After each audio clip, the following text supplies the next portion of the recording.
Okay, so the question is this set of 3 ordered triples in R3, and we've established that the set of ordered triples in R3 does form a vector space under the usual addition and scalar multiplication.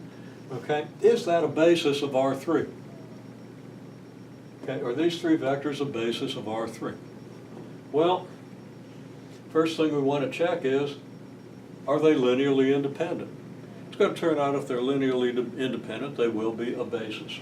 But that takes a little proof and a little understanding. So we say, okay, well, the test is sum of multiples equal to 0 means that all the multiples are 0. So we form a set of multiples and set it equal to the 0 vector.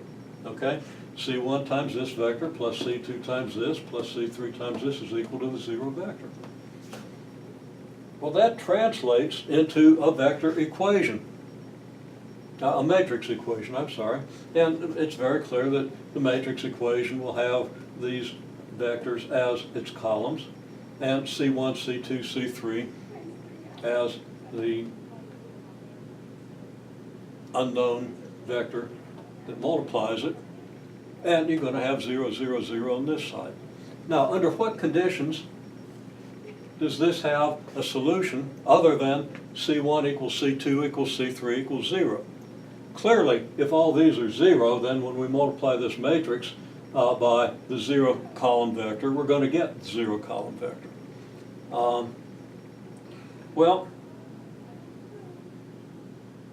people had a little bit of trouble characterizing exactly when this would have a non-trivial solution. But I asserted that it has a non-trivial solution if and only if the determinant is 0, and then asked people to consider whether that is true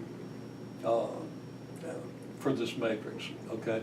Now we can take the determinant of the matrix and see whether it's 0 or not, but then we want to talk about why that's the test. You know, if you have this, how do you know whether there's a non-trivial solution?